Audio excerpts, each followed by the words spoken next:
Kieran Ellis didn't think walking a stranger home would change his life, especially not when he was already juggling 2 jobs, crushing debt, and a 6-year-old daughter who thought pancakes solved everything. Rain clung to the edges of his jacket as he adjusted the hood over his head, the city lights blurring in puddles under his boots. He just finished a late shift at Benny's Auto, his hands sore and blackened with grease, when he saw her alone, standing beneath a flickering street lamp, arms wrapped tightly around herself like a shield. She wasn't dressed for this part of the city. Her coat looked expensive, her boots even more so. She didn't belong here, not this close to the edge of downtown, where pawn shops outnumbered coffee shops and the buses stopped running before midnight. Kieran slowed. "You all right?" The woman turned, startled. Her eyes were sharp but cautious. "I'm fine, just trying to call a car. My phone died." "No offense, but this ain't the area you want to be standing around in after dark," he said, glancing around. "Where do you live?" She hesitated, like she was trying to decide if he was trouble or not. Then she let out a breath. 57th and Valen, she said. "That's a good 40-minute walk," he muttered, more to himself. Then he looked at her again. "Look, I'm heading that direction. You can walk with me, or wait here and roll the dice." She studied him for a second. He didn't look threatening, just tired, hoodie damp, jeans stained with oil. And his voice was calm, steady. "I'll walk," she said. They started down the sidewalk. Neither of them spoke for the first few blocks, the sound of passing cars and the light patter of rain filling the space. "You got a name?" he asked finally. "Marielle," she said. He glanced at her. "Pretty name." She smiled faintly. "And you?" "Kieran." "Thanks for this, Kieran. I wasn't expecting my driver to cancel and my phone to die in the same night." He chuckled. "Welcome to the underbelly of the city. No luxury guarantees down here." That made her laugh, and it surprised him. She had a warm laugh, unpretentious, not the kind he expected from someone who looked like she stepped out of a fashion ad. "So what do you do?" she asked him. Kieran shoved his hands in his pockets. "Fix cars, deliver groceries, whatever pays the bills." "And the rain." "I don't melt." She looked at him then, really looked. He had strong hands, a rough edge to him, but his eyes were kind. Tired, but kind. "You live alone." "My daughter lives with me," he said. "Daisy, she's 6. Obsessed with dinosaurs and thinks I'm secretly a superhero." Marielle smiled. "She sounds smart." "She's the reason I haven't quit everything." They turned a corner, passing a shuttered bakery. She glanced at him. "So where's Daisy tonight?" "With my neighbor, Mrs. Tully.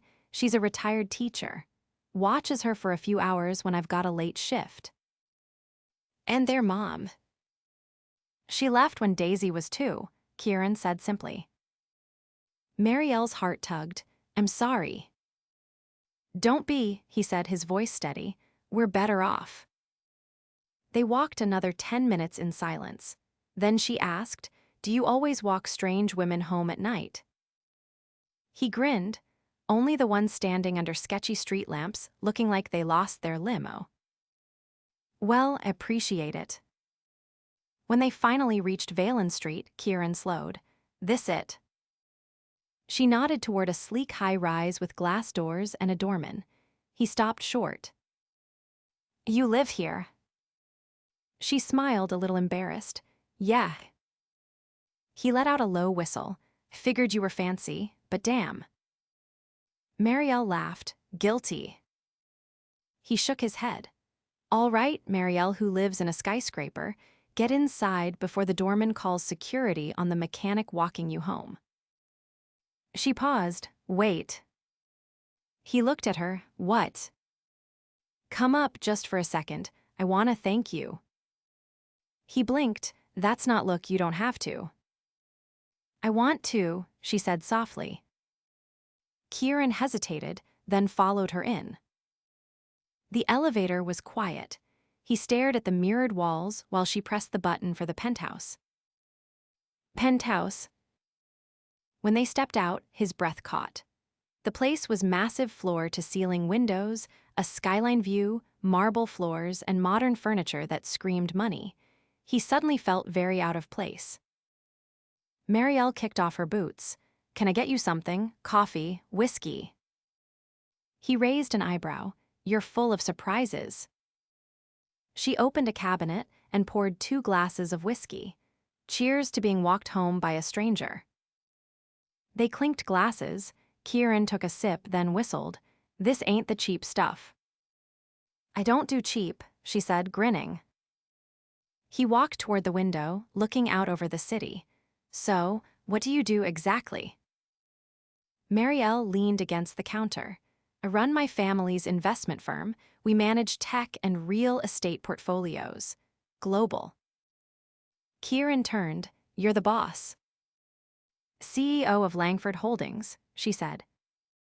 He blinked. "Holy hell." She laughed. "I don't usually drop that on guys I just met." "Pretty sure, just walked a billionaire home." "Technically, yes." Kieran looked around again. "I think my entire apartment could fit in your closet." "Maybe, but I'd still rather drink whiskey with you than half the people at my board meetings." He watched her carefully. "Why?" "You're real," she said, "and you didn't treat me like a prize or a project. You didn't even know who I was." He smiled. "Still don't, but I like what I've seen." It got quiet, then she moved closer. "I don't usually do this," she said. "Invite strangers up, or feel like this after one walk." "Me neither," he said. Their eyes locked, and then she kissed him soft, slow but sure. When they pulled apart, she whispered, "Thank you for walking me home." He tucked a strand of hair behind her ear. "Anytime, Marielle." And in that moment, something shifted. Neither of them knew it yet, but that rainy night walk was the start of something neither of them could walk away from. Kieran didn't expect her to call. It had been 4 days since that night, the one where the cold rain blurred the lines between 2 people who should never have met. He'd chalked it up to fate having a laugh.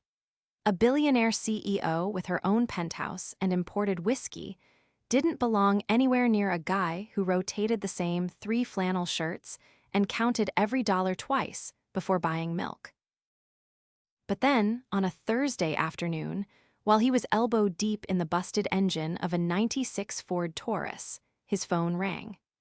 The sound was muffled under the hood, but he heard it enough to slide out and wipe his hands on a rag so worn it barely had fibers left. He didn't recognize the number. He almost ignored it. "Yeah. Is this Kieran?" He froze. "Marielle." "I hope I'm not interrupting anything involving combustion or sharp tools." He leaned against the side of the car, suddenly hyper-aware of the grease on his jeans. "Just a regular day in paradise." "I was wondering if you're free tomorrow evening. I have an event. It's business, but not too stiff. I'd like you to come." He hesitated. "You sure you want to bring a guy who drives a 20-year-old pickup to a business thing?" "I'm sure I want to bring the guy who walked me home in the rain." He let out a breath. "I'll need to find someone to watch my daughter." "I can send a car for you, and I've already arranged someone to cover the valet." He blinked. "You planned this before you called." She laughed. "I'm efficient." The next evening, Kieran stood outside his apartment building in a suit that wasn't his. It belonged to his neighbor's son, who had worn it once for prom and then promptly outgrew it. It was a little tight in the shoulders, but it was clean, and Daisy had insisted on helping him tie the crooked tie. "She's gonna think you're a prince," she'd whispered, hugging him before Mrs. Tully took her hand. Now a sleek black car pulled up, no logos, no flash, just quiet power. The driver opened the door with a nod.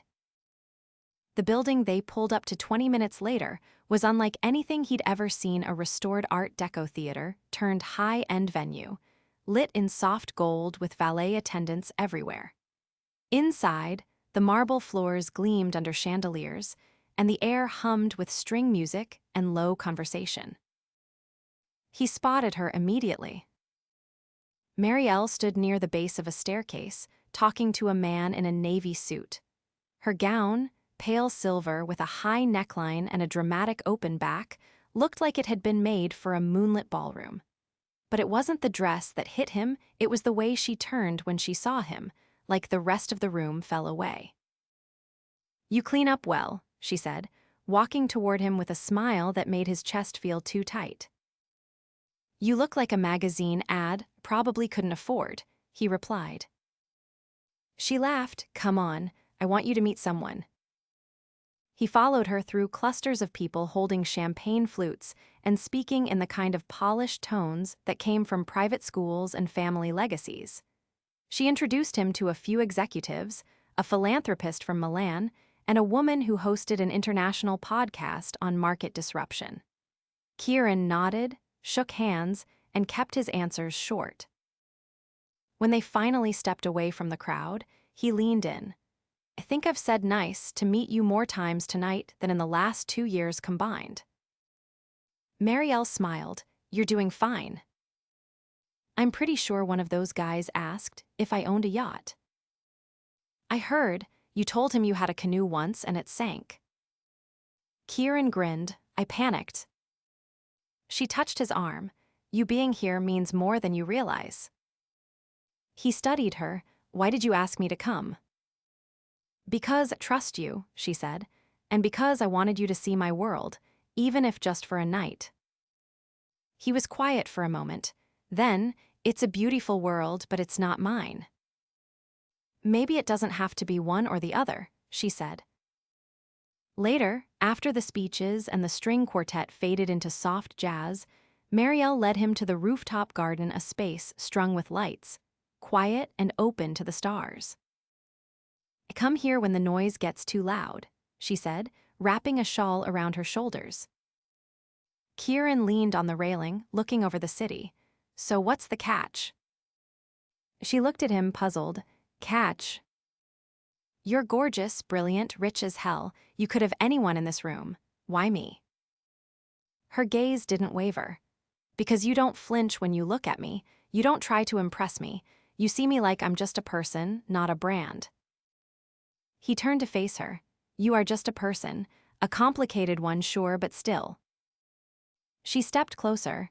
"Am I too complicated for you?" He didn't answer right away. Then he reached up and brushed his fingers across her cheekbone. "I don't scare easy." She smiled, a little softer now. "Good, because I don't invite people into my life, not like this." "I'm not exactly a safe bet either," he said.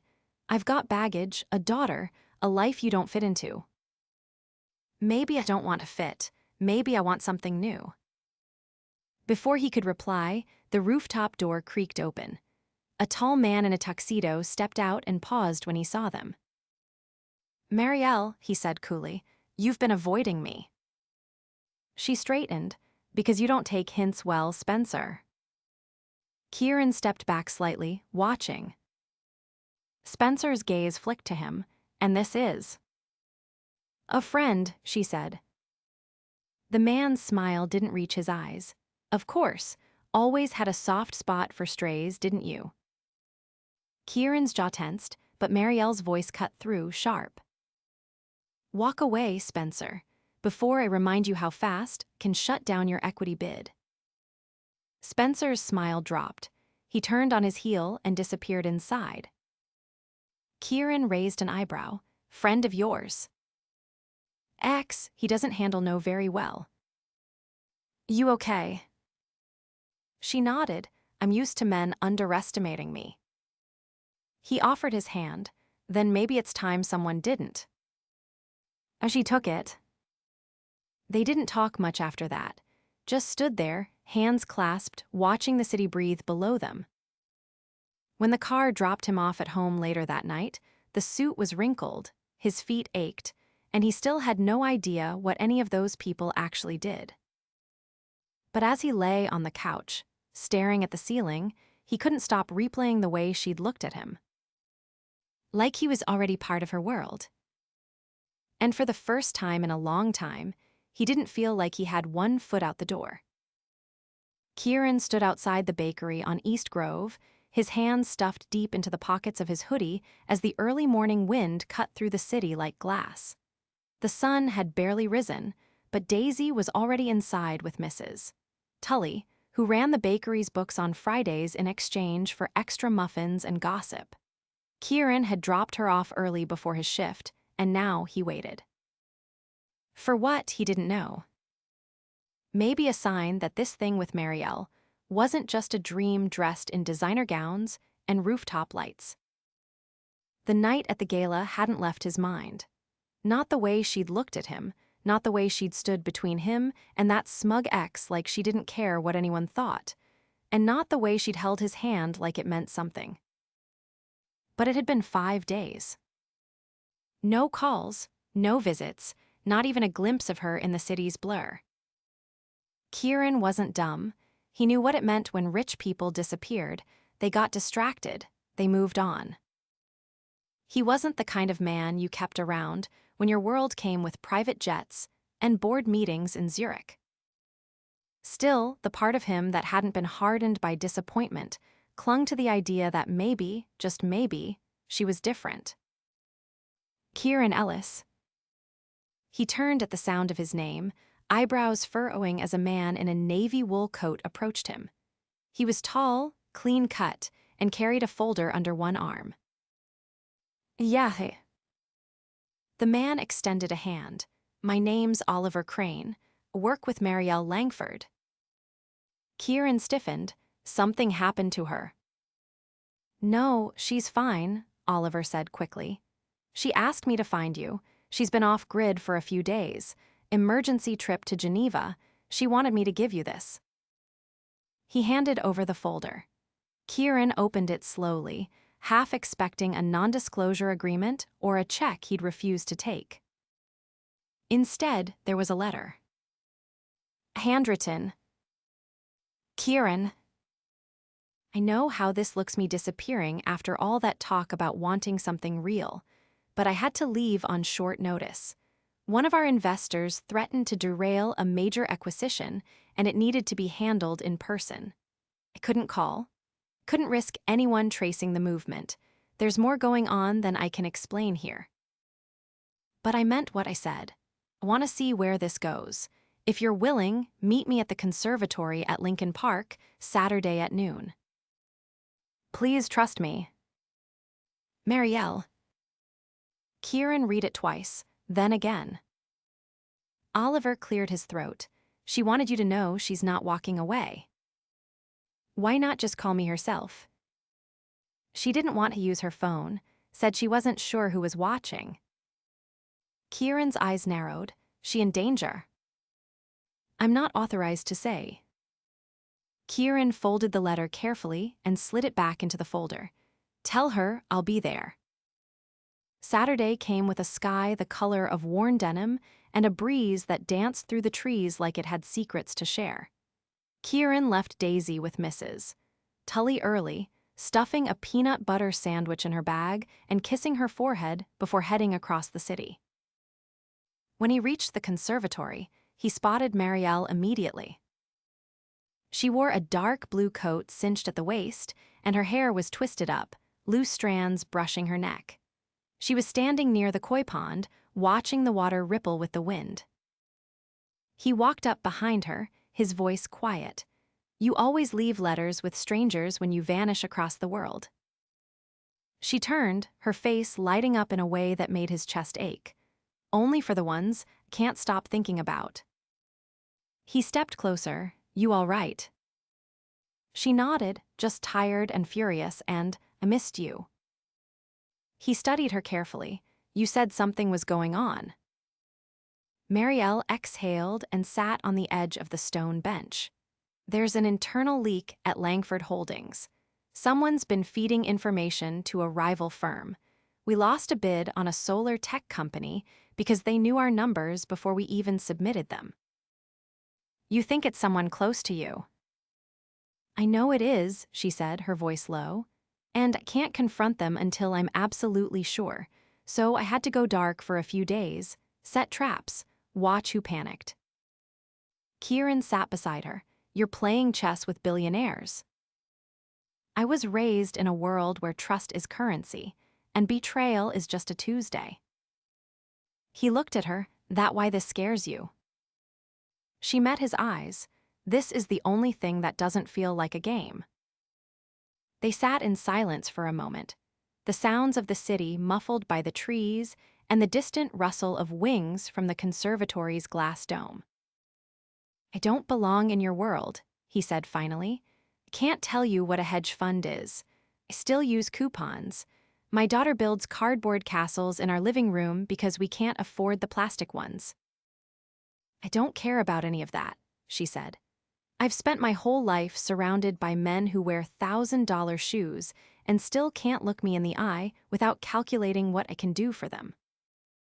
I can't give you anything but me, he said, and maybe a killer grilled cheese sandwich when I'm not working 3 shifts. Marielle reached into her coat pocket and pulled out a small velvet box. He blinked. I think we skipped a few steps. She laughed and opened it. Inside was a silver pendant, simple but elegant, with a tiny engraved daisy. For your daughter, she said. I didn't want to show up without something for the person who matters most to you. Kieran stared at it, then at her. You didn't have to. I wanted to, she cut in gently, because I know what it means when someone matters. His throat went tight. He closed the box carefully. She's gonna love this. They stood, and she linked her arm through his. You hungry? She asked. I could eat. I know a place. Quiet, no headlines, just soup and sandwiches and people who don't care how many zeros are in your bank account. As they walked, Marielle glanced at him. You still think we're too different. He looked down at their joined hands. I think I've never been more terrified of someone breaking my heart. She stopped walking and faced him. Then let me prove that I won't. There was nothing grand in the moment. No orchestra, no spotlight. Just 2 people on a quiet path, choosing each other in a world that never made it easy. And for Kieran, that was more than enough. But as they walked toward the cafe, neither of them saw the man in the parked black sedan across the street. Camera in hand. Watching. Waiting. And snapping a photo that would change everything. Kieran stood in the corner of the cafe, his back to the wood-paneled wall, trying to ignore the way every pair of eyes kept flicking toward the small television in the corner. The sound was muted, but the headlines scrolling across the bottom of the screen didn't need a voice to make the message clear. Langford heiress dating single father from South Side. The photo was grainy, taken from across the street, but unmistakable. Him and Marielle walking arm in arm through Lincoln Park, the box with Daisy's necklace still clutched in his hand. His stomach tightened as he glanced across the table where Daisy sat, swinging her feet and dipping a corner of her toast into her hot cocoa. She hadn't noticed the screen. Yet. He turned his attention back to his phone, scrolling through missed calls. 3 from numbers he didn't recognize, 1 from the shop, and 1 from Oliver Crane. Before he could decide whether to call back, the bell above the cafe door jingled. Marielle stepped in, sunglasses low on her nose, scarf tucked high around her throat. She scanned the room, spotted them, and crossed quickly, sliding into the seat beside Daisy. Morning, she said. Daisy beamed. I saved you a corner of my toast. It's the best part. Marielle took it with a grateful smile. I needed that more than you know. Kieran leaned in, keeping his voice low. How bad is it? Every outlet's picked it up, she said. Some are calling it a calculated distraction from the leak investigation. One blog called you my rough around the edges passion project. He exhaled. Sounds like they are writing fiction now.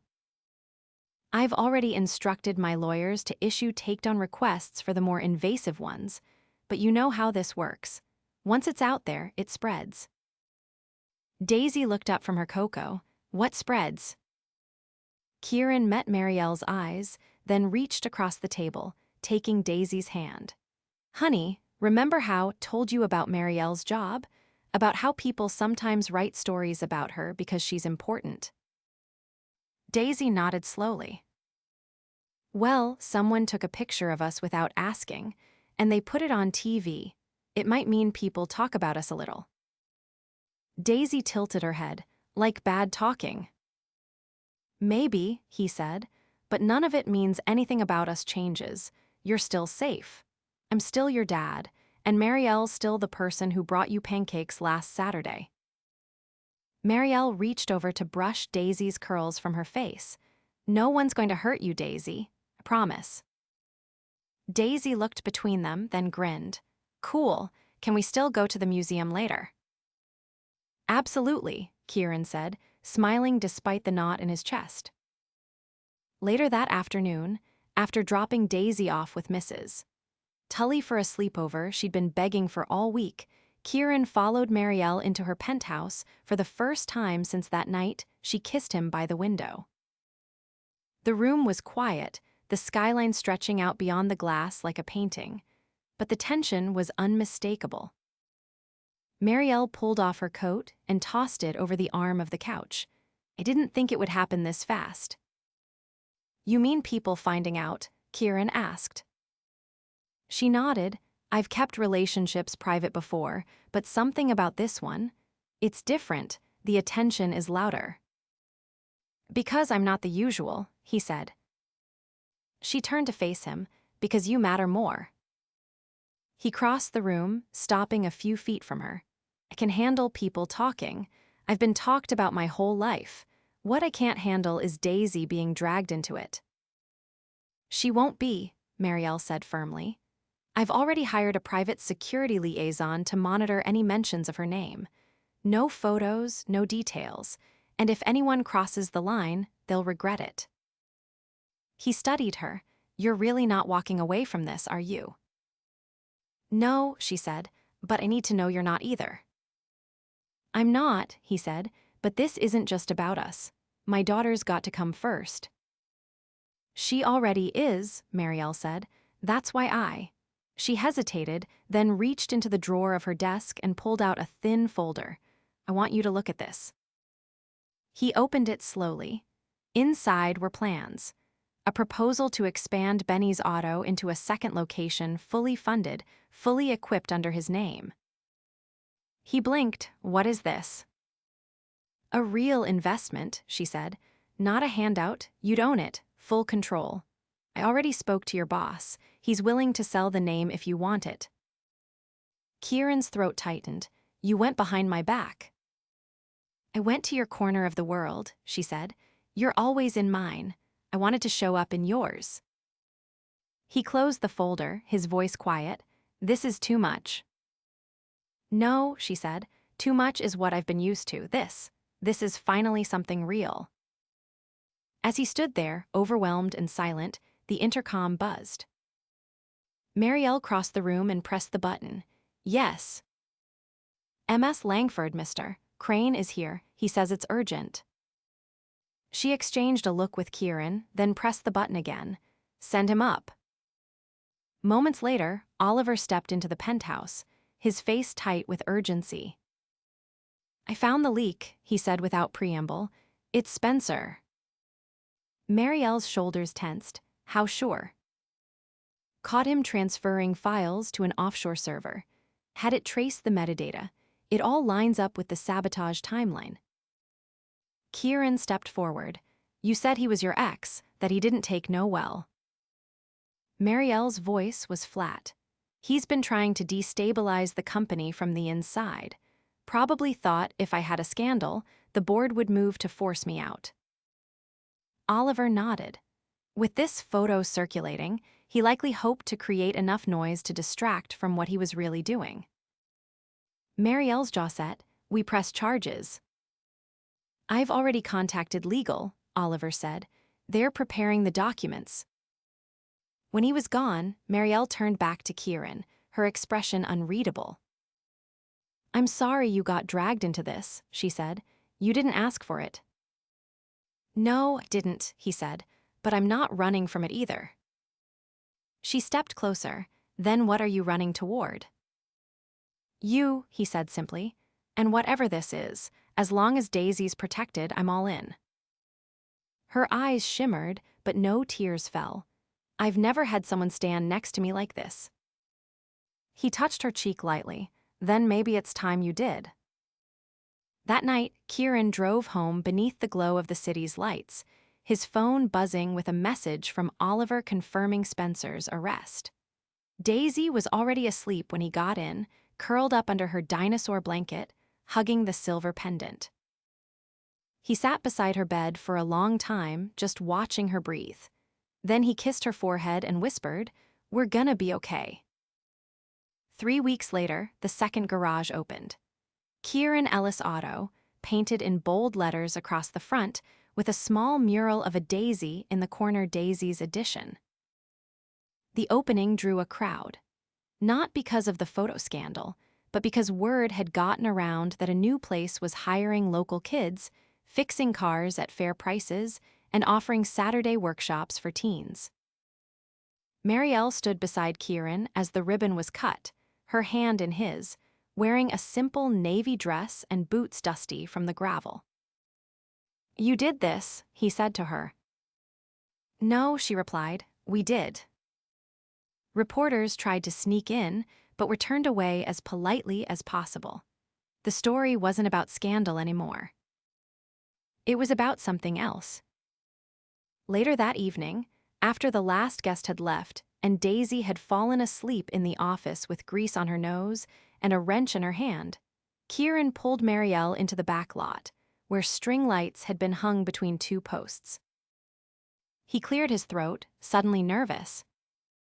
I don't have a rooftop or a penthouse, he said, but I do have this. She looked around. It's perfect. He pulled a small box from his pocket. Not velvet this time, just a smooth wooden case. Inside was a ring silver, modest, with a sapphire at its center. I'm not much for speeches, he said, but I love you. I love how you fight. I love how you see the world, and I want you in ours, me and Daisy, all of it. Marielle stared at the ring, then at him. Are you proposing in a parking lot? He laughed. I didn't want to wait. She took the ring, slipped it on, and looked up at him. Then I won't either. They kissed under the lights, the hum of the city behind them, the warmth of something rare and true stretching out in every direction. And for the first time in his life, Kieran Ellis didn't feel like a man surviving. He felt like a man who had finally found home. Kieran stood at the edge of the reception hall, watching Daisy twirl barefoot across the dance floor, her little pink dress catching the light as she spun. Her laughter echoed off the high ceilings, free and unburdened. Across the room, Marielle was deep in conversation with the head of the nonprofit hosting tonight's fundraiser, her eyes bright with purpose, one hand gesturing with quiet confidence. He didn't move toward her right away. He liked watching her like this, completely in her element, but grounded in a way she never used to be. She wasn't performing for anyone anymore. She wasn't trying to prove her worth to boardrooms or family legacies. She was just herself, and she belonged here, just as she belonged in the cramped kitchen of their new townhome, barefoot and flipping pancakes for Daisy while humming off-key. The fundraiser had been Marielle's idea, a community dinner to celebrate the opening of a youth vocational center funded by Langford Holdings and staffed, in part, by Kieran's crew from the new garage. The building had been finished last month, and already it was changing lives. Kids who might have ended up in gangs were learning trades, getting job offers, and finding something to believe in. Marielle had wanted to do more than write a check. She wanted to be present, and tonight she was. Kieran finally crossed the room as the music shifted to something slower. Marielle turned toward him as if she'd sensed him coming. "You clean up better than I expected," she said, her voice teasing as she reached out to adjust his tie. "Don't get used to it. I borrowed this from Oliver again. I'll buy you 3 suits of your own if you agree to wear them once a year." He raised an eyebrow. "That's a steep deal." "Think about it," she said, looping her arm through his and guiding him outside onto the terrace. The city lights shimmered below them, and somewhere in the distance, a siren echoed faintly before fading into the hum of night. Marielle leaned against the railing, her fingers brushing his. "Heard from the board this morning." He studied her face. "Everything all right?"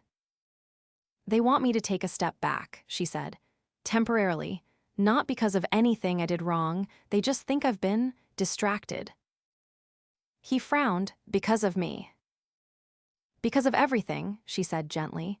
"The leak, the press, the shift in how I'm leading, they're nervous about change." "Are you going to do it?" "I'm going to let them think yam," she said. "But what I'm really doing is restructuring. I'm splitting off a branch of the firm Langford Impact.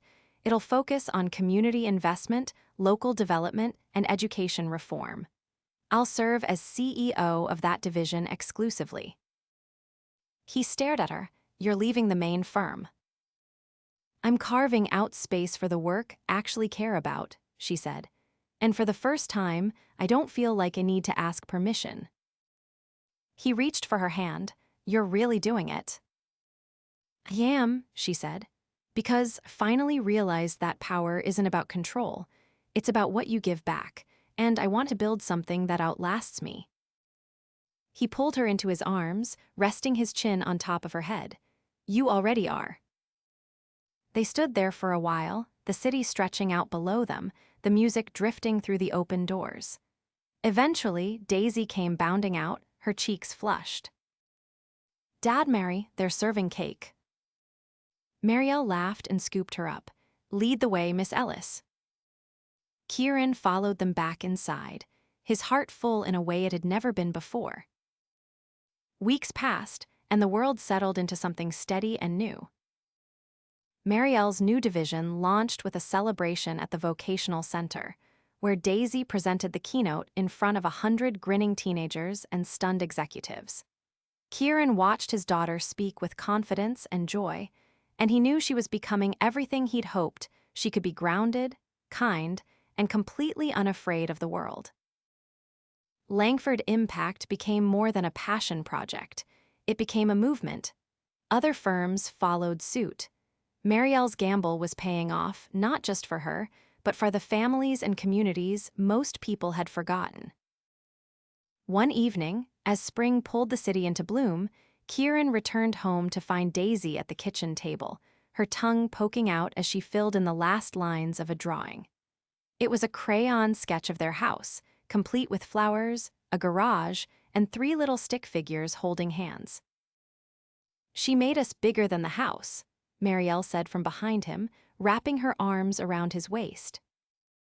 "She's got the proportions right," he said, kissing her temple. They cooked together that night, all 3 of them dancing around the kitchen to old Motown hits while pasta boiled and garlic filled the air. After dinner, Daisy fell asleep on the couch, clutching her favorite dinosaur plush and murmuring something about pancakes.